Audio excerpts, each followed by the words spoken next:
Yeah. So I wrote about prostitution in the women complex issue, and I wrote about how, yeah, most people. Yeah, I don't know who most people are. I'm sorry. I'm gonna clarify that. But what did I say? Yes, at the comfort stations in the Japanese army, most people, what I've got the feeling about, but okay, maybe not, have said that they're not prostitutes. They were forcibly taken there or going there by free will, but not as prostitutes as selling sexual favors. So I was writing about a bit like we talked about last class, about how is prostitution something that you do of your own free will, or is it still a thing, consequence of male dominance and male violence? And I took up an example from Sweden, as always. In Sweden, we have a quite controversial law that says that prostitution is illegal to sell sex, but not to buy sex. So that makes you can see the claim here that Sweden says that selling sex is not a crime, because that could be like you look at the prostitutes as victimized from male dominance and male violence, but to buy sex is a crime because then you're using women for because you're a man. And I use this, yeah.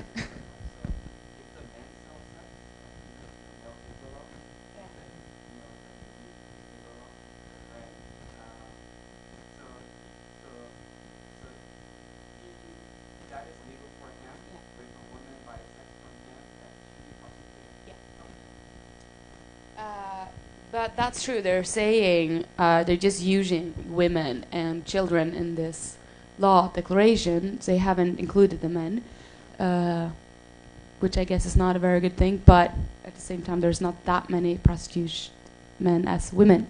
But they should have included them as well. Yes, and what did I say? Sorry.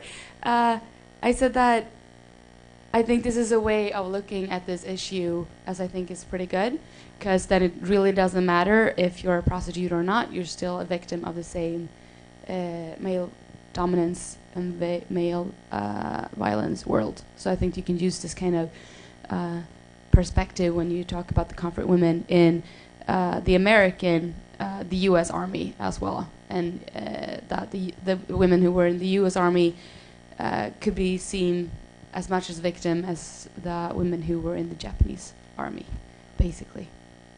So, I want everybody to pay attention to what Emily's saying and take good notes, because once again, I read very carefully what you learn from other students, okay? So I don't care about Emily's favorite car, or I don't know what your favorite things are, okay? But I don't know, I don't care, okay? If you tell her, you need to, tell me what her ideas are, her examples, okay? So the more detailed you are about Emily and other students, the more points you get. Anyway, I read your paper very carefully, okay? And then you can stand here if you like. Okay. All right. Again, you always want to be very clear in your arguments and examples. So you say, most people agree that in their case it was not about prostitution, okay? So first of all, who are these most people, okay? And second is, how do you define prostitution? Okay, so if you define prostitution as it's kind of like exchange of sex for money, okay, then you can argue that most Koreans, perhaps, but not most Japanese, would say that it was not prostitution. It's kind of like the book talks about this kind of dichotomy, right? It's either prostitution or it was slavery, okay. Whereas Sarah Soos emphasizes this kind of gray middle, okay? And she emphasizes that a lot of prostitution is actually not 100% voluntary, okay? There's different degrees of psychological and economic coercion that for a lot of these women, they felt pressure to do so, even if not from the Japanese or the man, but maybe from the family. Okay, so you need to. So clarify. Anyway, so soci is a great complex middle. One reason why this issue is so like complicated, why it divides Koreans and Japanese, is because for example, like these Korean comfort women says I was like kidnapped, right, forcibly taken, at least after 1992, but you don't have any corroboration from the Japanese side. Do you understand? Because if I kidnapped you, okay, then the evidence should be that you say that I was kidnapped, and then I or somebody who knows me says that yes, I did kidnap you. Okay, so you need evidence from both sides. But currently, the evidence is lacking from one side. The only evidence we had was that guy named Yoshida, right? I kidnapped you, but he was later discredited. So the only evidence from the Japanese side that we went out and we took women by force were the ones in Indonesia and other places.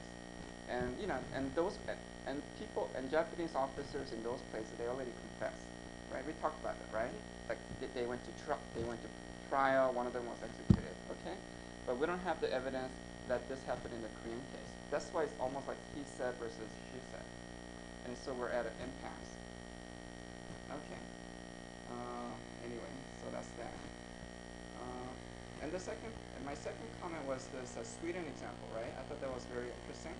Okay, and then also to make the essay maybe more interesting, I think maybe you want to balance and address the strongest counter argument.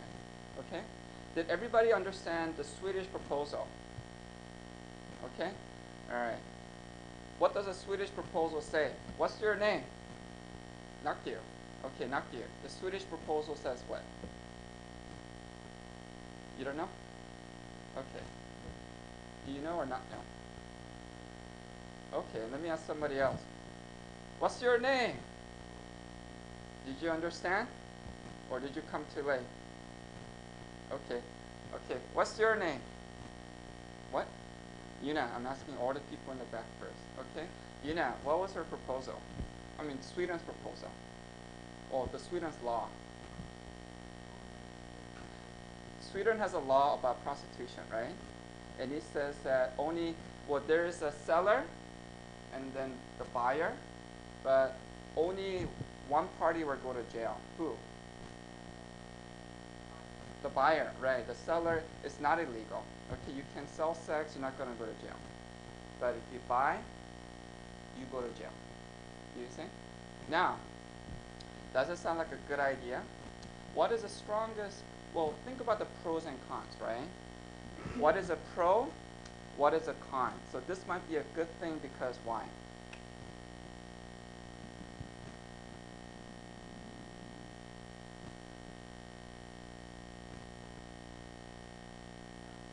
Okay. All right. Well, let's go to Emily then. Do you think it's a good idea? Okay. Give me the pro. Why is it a good idea? Because it doesn't blame the women who sell sex. It blames the buyers. Yeah, so you want to blame somebody? Yeah. Okay. She wants revenge on somebody. Yeah. Can you come up with a couple of cons? Why is it a terrible idea? And also, sorry, a pro is also that it's improved and has the level of prostitution, like, Gone down. yeah, a lot. So. Now, can you come up and tell me why it's such a terrible idea?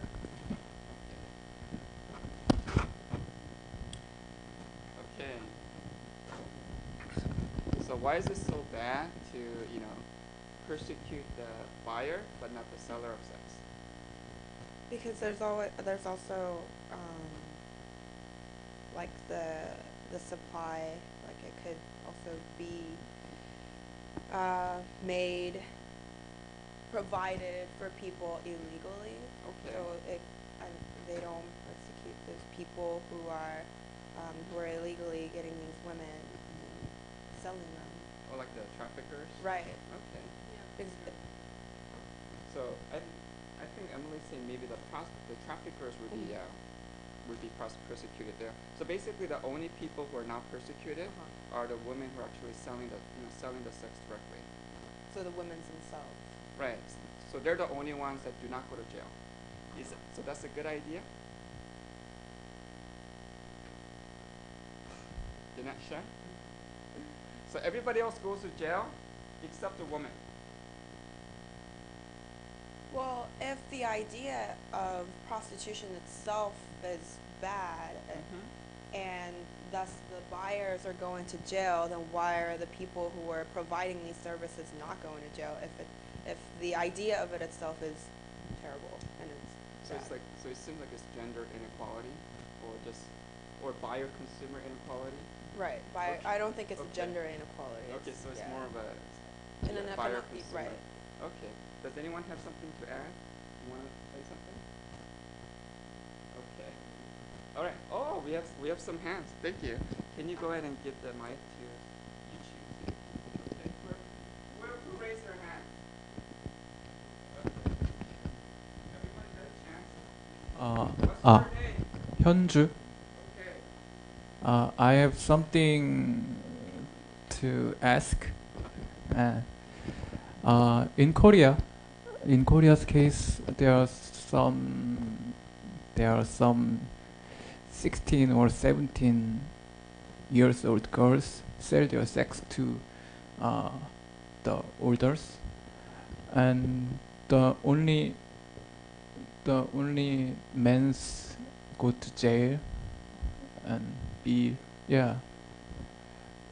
Do you think it is right situation? Yeah, the girls want, yeah, once their pocket money and they sell their sex.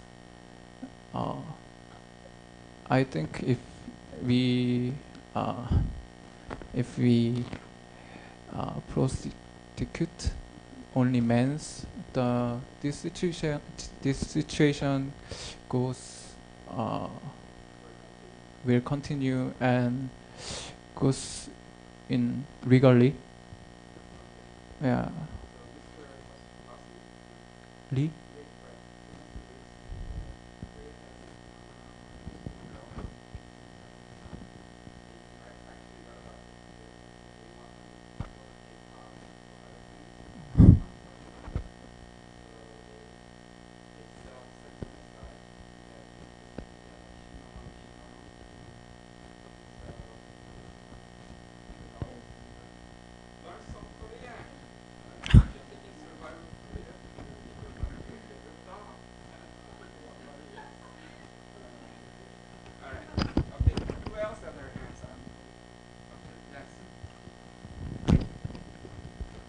Can I know more detail about the Swedish proposal sending only men to jail?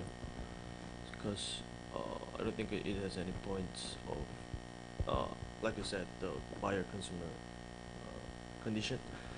So if the buying is illegal, how can there be sellers?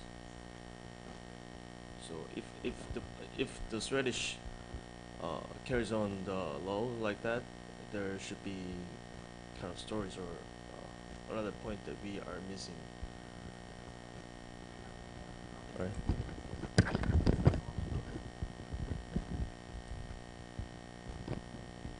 That I can understand the point of view, and I totally agree. In Mexico, there are some in Mexico City, you can carry a small cigarette of weed, but it's illegal for you to sell it. You can consume it, but you can sell it. But the main problem is that I don't want to mix this with religion or things like that.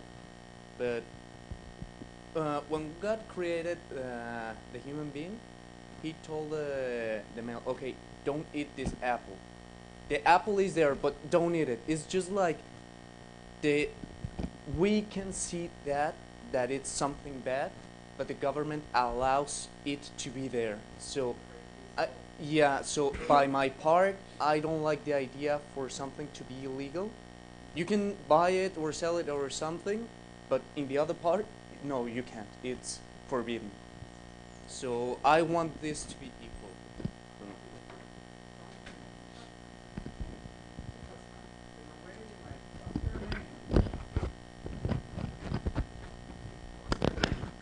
Ricardo, okay? I know people, but, for the OCW audience. So in a way, Ricardo's making an analogy between, say, like drugs and sex, right? whether it's drugs or sex, they're both very tempting, and people, and people get addictions to both, right? They say like sex. I think it's like water, food, sex. Those are like the three like elementary forces. Okay, that. Okay. What is there something else? Anyway, so Ricardo's saying if you have people offering to sell sex, then it's gonna tempt many men.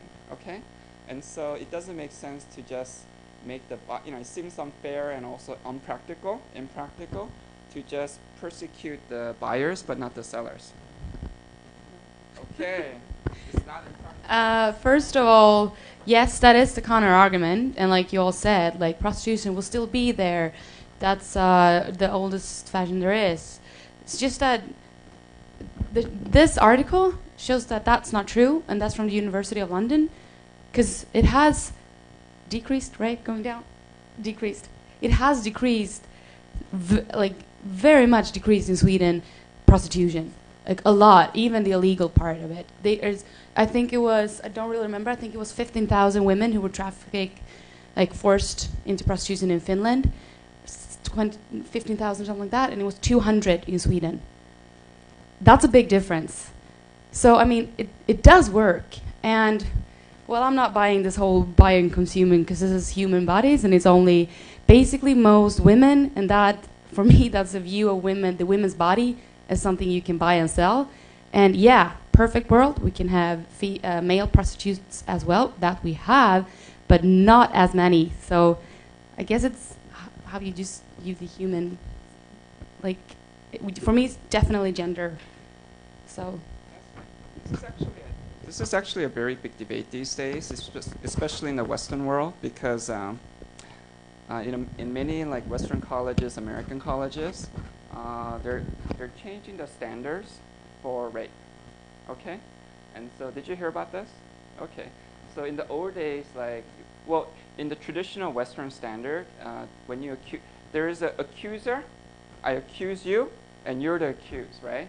So I accuse you of raping me. Okay. And then in a Western court, what do I need to convict you? Yes, you need evidence, and also you have the right to what? You have the right to face your accuser. yeah. Right? Do you understand? But these days in many like American colleges, they're changing that. So you don't have to offer a lot of evidence, and if you're the accused, you cannot face your accuser. Okay, and so there have been cases where people were like the accused were suspended, or they were expelled from school, even when it was like even when they denied that this was rape. They said like she said it was okay. Maybe we're both drunk, okay, but why is it that I get all the blame but she doesn't, okay? Anyway, so this is like a big controversy, and there were like 25 professors from Harvard Law School who actually wrote a petition saying like all these changes are not good, because you're violating the rights of the accused. But the reason why we're having this debate is because I guess the question is like, who is the victim, right? And so if you believe that women are always victims of, or women are always or the main victims of sexuality, then you feel that you will have to kind of revise the laws in order to protect the victim. That the narrative of the victim outweighs the narrative of the accuser. And we also see this in the comfort women, right? So a lot of the Korean activists say, of course there were sexual slaves. What is the evidence? The woman said so. Even if the Japanese man deny it, the narrative of the woman, the victim, outweighs the narrative of the accused. Okay? I'm not saying that's good or bad. I'm just saying this is a recent development, and it's very controversial. Okay, I see a couple of hands. You want to come up, Rob? I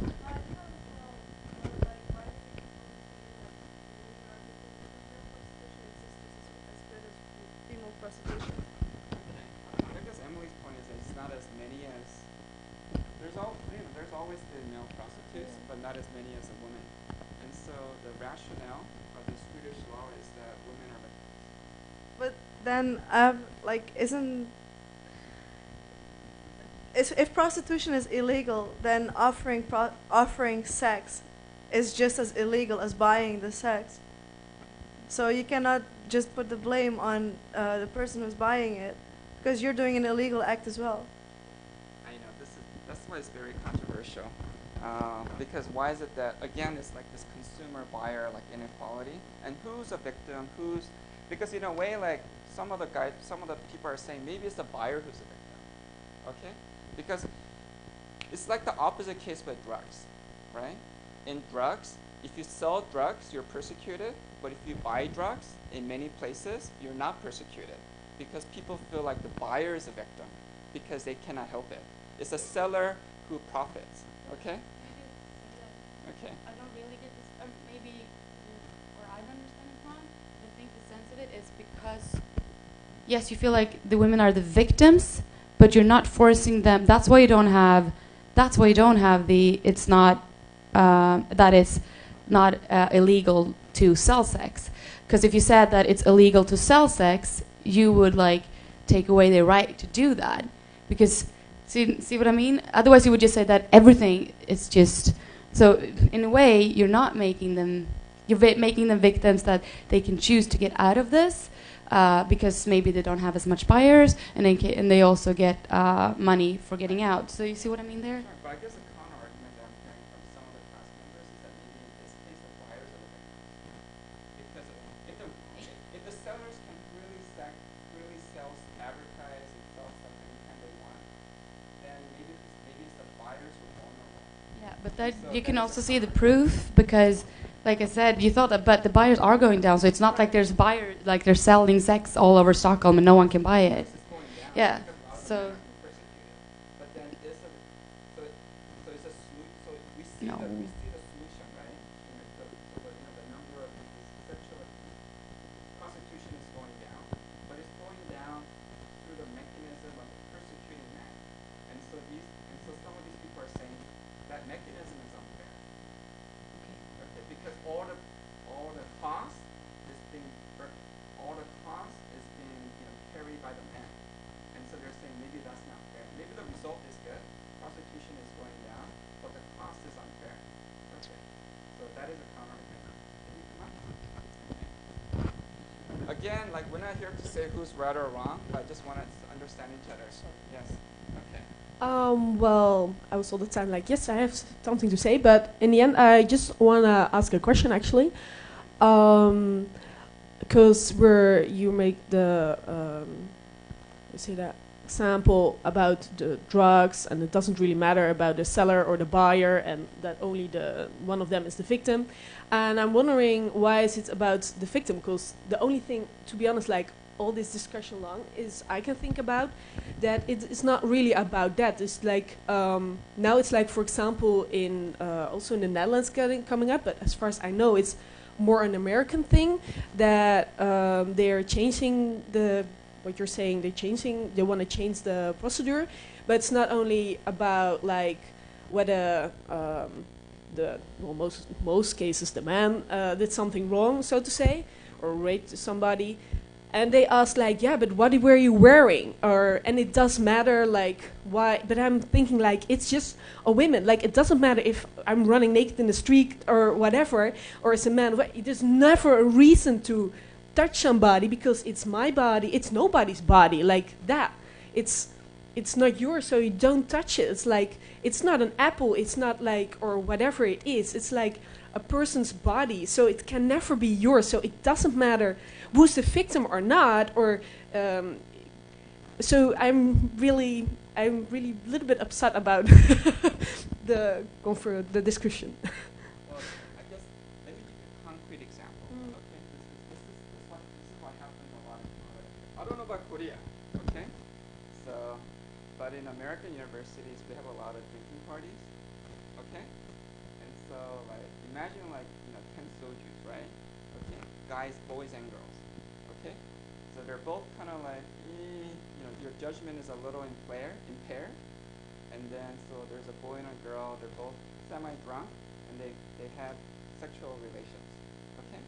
And then the next morning, the girl says, I don't think I really consented, or I feel bad about what happened. And so so the girl accuses the guy of rape. Okay? And so in that case, the question is who's at fault? Okay?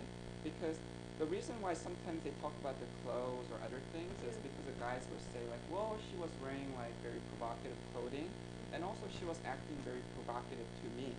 Like she was like touching me and, you know, like caressing me, and I thought there was like these signals that she wanted like sexual intercourse. Okay? No, right. I agree, but the question is consent. Okay? So I'm just saying like sometimes guys will say like the way she acted in front of me implied consent. Because she was, you understand, right? She was, you know, she had very provocative clothing, and she came on to me in a very provocative way. And so these were signals that this was a woman who was ready and she wanted sex. Okay? That's from the, so that's the guy's, so there was a guy's defense. Okay? And the woman would say, but I was drunk. I didn't know what I was doing. You know, so I couldn't give my 100% consent. And then the guy would say, well, I was kind of drunk too. You know? And then, but then we both came into this situation knowing there were going to be a lot of drinks and that, you know, it's going to be a war party. And so this goes back and forth. And in some cases, the university expels the male student. And what happens? And is that a big deal or a small deal? Of course, it's a big deal, but I don't think maybe that it happened if there was something approved. I think we need proof for that too. Like maybe, of course, some women are like, he raped me, but he didn't. But there is a big issue of blame when there's drinking involved. And Right. I think that's, especially for you, that's a big thing right now. Like, if you don't say yes, you don't want sex. If you fall asleep, you don't want sex. If you're sleeping next to someone, that doesn't have to mean that you want sex. In most of those cases, the girls and the others around said that it was pretty clear that I was too drunk to do Sure. anything. So that's not. Well, I mean, some cases are very clear. For example, what Emily said, the girl's asleep, you're not supposed to like penetrate her. Okay, that's clearly rape, and that's what happened in Ohio. Okay, but then a lot of so there are a few cases which are very clear, but then a lot of cases are very gray. You understand, right? You can, quite a lot. You know, there's a lot of drunk people out there. Okay, and so like this was, I can, you know, you can read cases like in the New York Times and other articles, but the typical case is like, you know, we're both drinking, we're kind of dancing and other things, and then one thing led to another, and then bam, okay? And then the next morning, we're both kind of hazy, what happened? And so that's an interesting gray area. And that's why, you know, we get this big controversy. Because under traditional law, you need like, you know, you have, well, you know, in the past, when it was kind of gray, you know, nobody got expelled, okay? But now, when it's gray and we're not sure, then now the guy gets suspended or expelled, okay? So now the burden of proof is on the man. And so that's why it leads to this kind of controversy, okay? Right. I also believe that you should not even expel if you're not going to jail. But I also still think that if you're done in time, you should be able to go to jail and sure. then continue society. Well, so. the university Yeah. expels you because there's a different burden of proof for going to jail versus, you know, versus expelling you. Okay, so we don't have, so the government doesn't have enough evidence to imprison you for rape. Okay, because it's so hazy. But because university is a private institution, they can just expel you. They say like, we don't need absolute evidence because attending our college is considered a privilege. So if you do not follow our code of conduct, then you'll be expelled. Anyway, but I do want to move on, okay? I want to focus more on the international aspect, okay? Thank you, yay, okay. The other thing was that, okay, because I want to go beyond, you know, drunk college students, okay? Because in Asia, a lot of the sex trade, prostitution, is not college kids, right? It's what? It tends to be very, you know, rich or poor. Yeah, very poor women, especially from developing countries, okay? And so whether it was like poor women in Korea, Japan, or poor women today from Indonesia, who work in Hong Kong, oftentimes it's like very poor women, okay, from like very difficult situations that get kind of tied up in this, okay. And then there was a big case in Hong Kong. Did you hear about this? Okay, there was a British banker. He made like $600,000 or $700,000 a year, okay. And then you have these women who are like housekeepers, and they're making like minimum wage, okay. And because they're making minimum wage, they want to make more money. They want to support their families, so they were, sell drinks or work as sex workers. You can make 100 times more than as a housekeeper. And then a couple of them were killed, and so they had a funeral. And it was really surprising because these were like Muslim women from Indonesia. Okay, it's almost like Confucian women, right? So Muslims, Confucians, very traditional, very conservative, okay, but also very family oriented. And so they felt that, for the sake of the family, this is something I need to do. And so, I don't know, it's like, so in a way, like activists, like, oftentimes we focus on like what happened like 100 years ago or 50 years ago, but also we can focus on what's happening now. A lot of these things are happening now, and the question is, how can we make the situation better? I guess the strongest counter argument for Emily's point about making a criminal is that if you persecute buyers of sex, then what happens? Then from the woman's perspective, a lot of the buyers will be what? That I might lose a lot of, not just customers, but I might lose a lot of good customers. Customers who treat me well. Okay? And then what?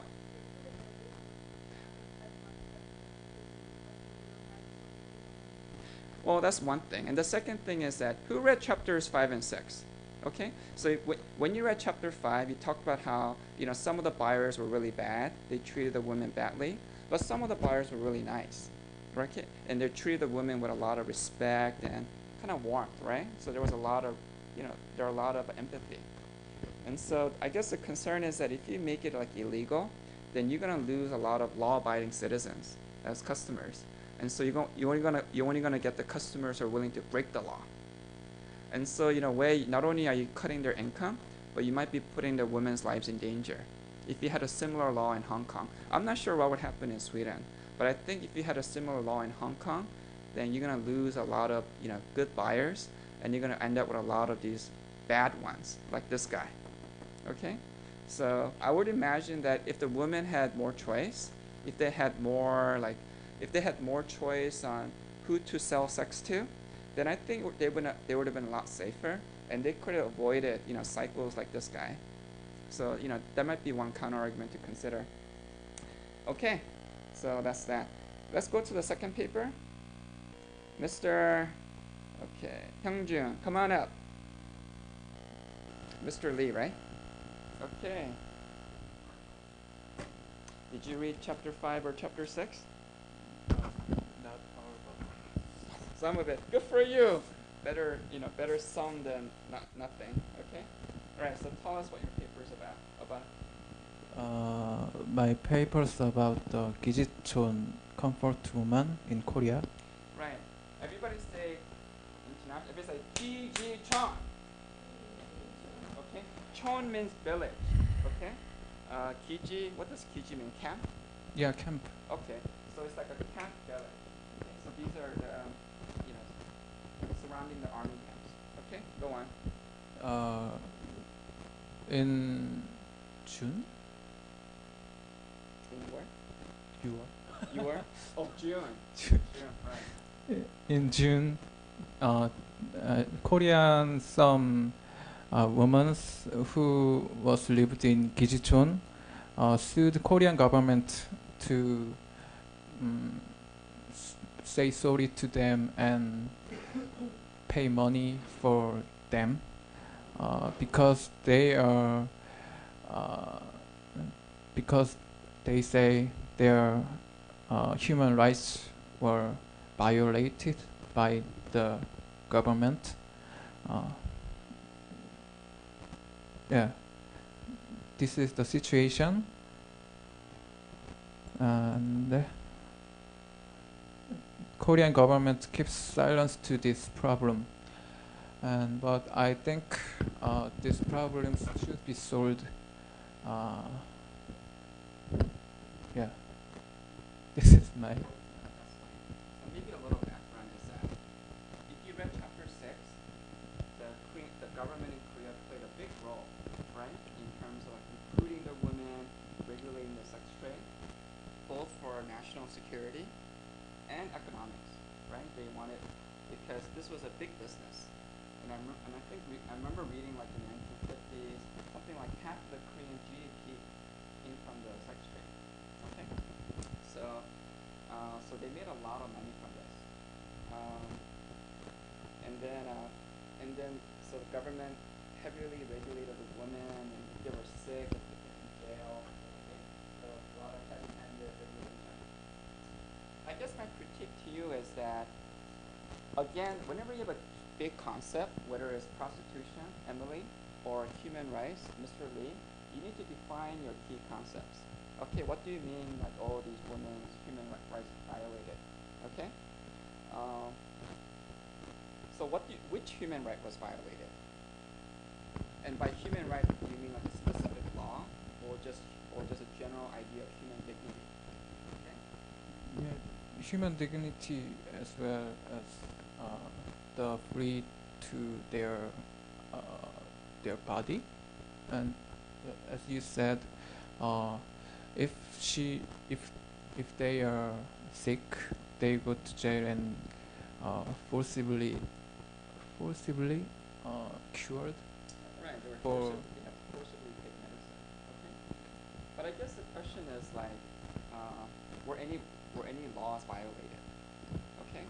Because if you remember, like in the 60s and 70s, it was like a very like military dictatorship, right? And so the government did a lot of bad things to both man and woman. But it wasn't illegal, because you had like these emergency laws. Okay. So one, you have to tell me if any laws were violated. Okay. And two, if it was just like basic standards of human dignity. Okay. So for example, like in the Korean comfort woman case with Japan, the key question is one, were any laws violated? So obviously, if you kidnap your own citizens, that violates your own laws, right? And number two, were the Korean women treated differently from the Japanese women? Okay? So if you remember, if you read like Sarah So, in some cases, the Korean women received less money than the Japanese women, but in other cases, other camps, the Korean and Japanese women received the same amount of money. Okay? And so, depending on the situation, they were treated more equally, and and legally. Okay. In the Migun Myanmar case, the American Army, I guess the question is like, I'm not sure if any laws were broken. I think this is more of a moral case.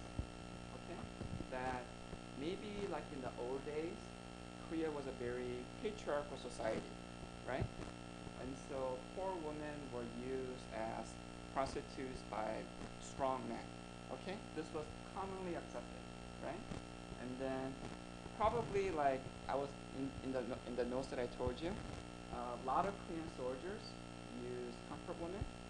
Probably even like Park Chung-hee used comfort women, right? Because he was actually a member of the Japanese army. So many Korean soldiers in the Japanese army, they used the Korean comfort women. That was in Sarah So's book, right? And back then it was considered fine. But now you have this human rights revolution after World War II, and especially in the 1990s, you had this women's rights revolution, right? And so what was considered okay back then is not considered okay now. And so I guess I'm not saying that like so I'm just saying like be a little bit more careful. And you don't want to first define what you mean by human right, okay?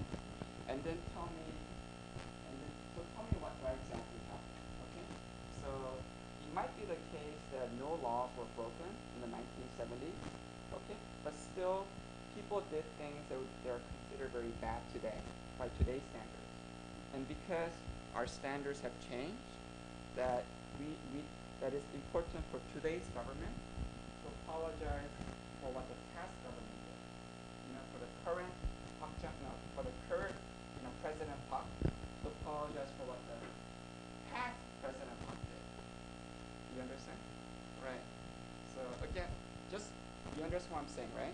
So clarify what you mean by human rights violations, and then I mean, violation human rights means in these days standard. Okay, current standard. Yeah, Okay, then that's and I think it doesn't matter the law. the laws were back then. Yeah, the law breaking is not the main point of the human rights. Okay, that's true. Anyway, I think that's an important point. One thing is that if we ask the government to apologize for what previous governments have done, then the current government will apologize for a lot of things, right? For example, like 300 years ago, slavery was legal, right? And 200 years ago, just 200 years ago in America, slavery was legal, before 1860. And so you have a lot of African American activists who ask the American government today to apologize and give reparations. Okay? But then the counter argument is that can go on forever. There are so many groups that we did, that governments did bad things to. If you look at today's standards, okay? And so maybe we need a certain limit that we should only apologize to living people. Do you understand? And that's why the Wianpu case is very important, because they're still living. Okay? Because once they pass away, it's history, 어쩔 수 없어. Okay? But they're saying that, look, the Japanese comfort women, they got recognition, they got welfare, they got subsidized housing, and then they got all this, they got these things, from the society, right? They're recognized, their suffering is recognized. But these Nigon Wianpu, they're also like these old harmony, okay? They're passing away, right? That they're dying without any recognition. Okay? And so for them, that is the real tragedy. Okay. And so anyway, okay. So otherwise, good essay. Okay? 나 뭐 말인지 알지? Yes. Right. So I don't think government can apologize for everything, but you may be able to apologize and try to make things right for the people still living, who suffer those things. I have some question for yes. you. Yes.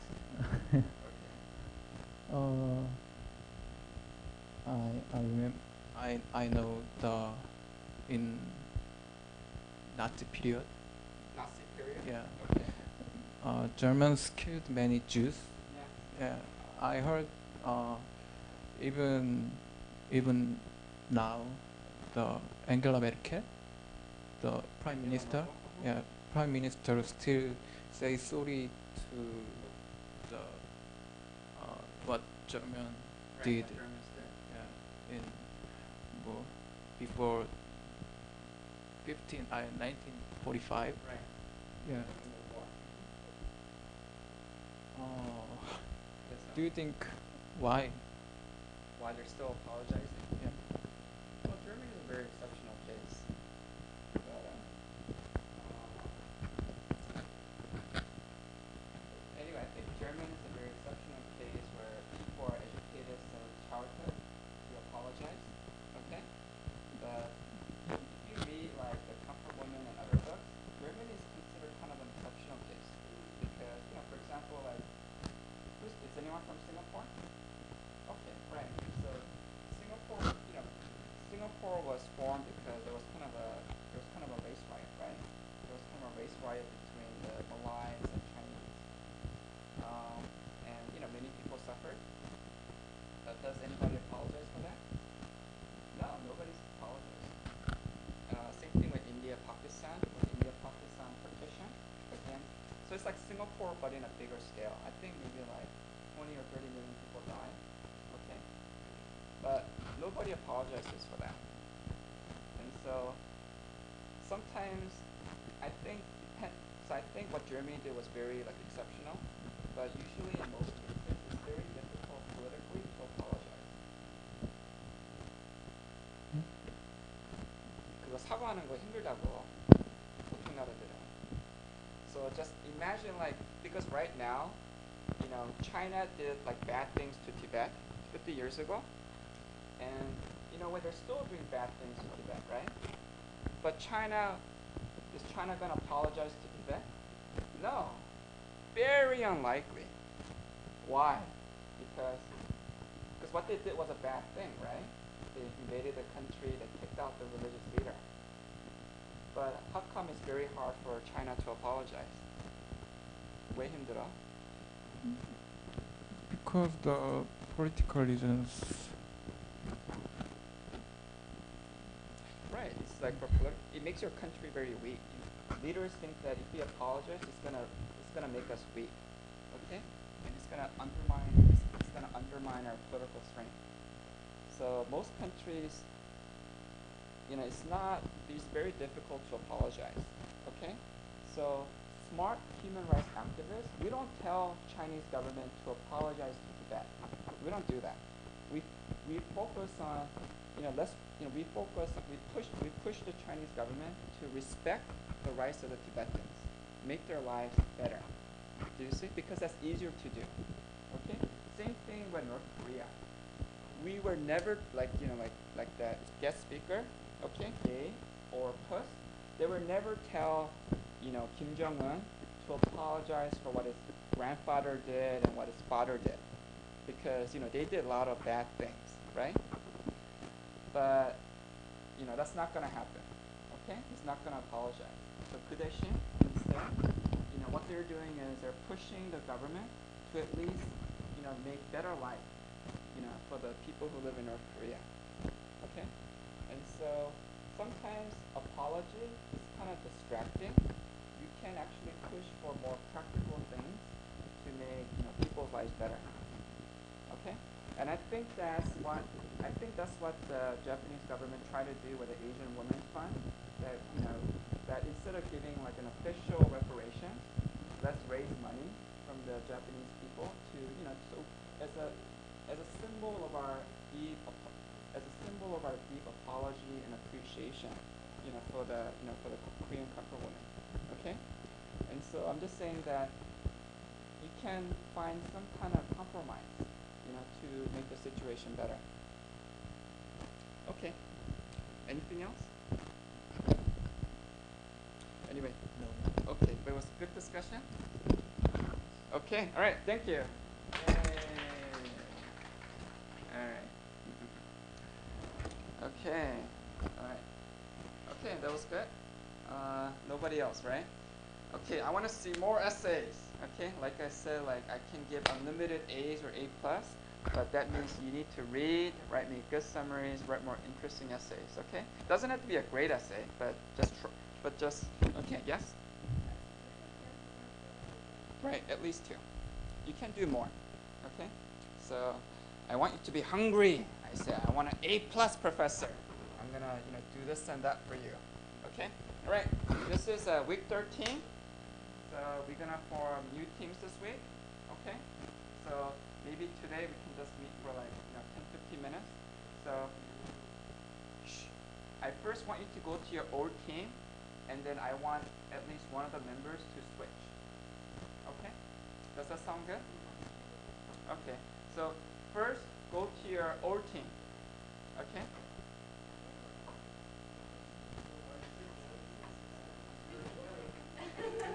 Okay. First, go to your.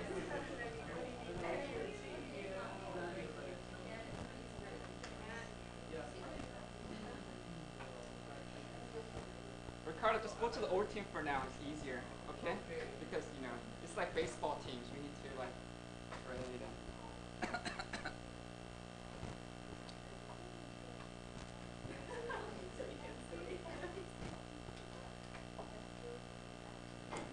Okay, how many teams do we have?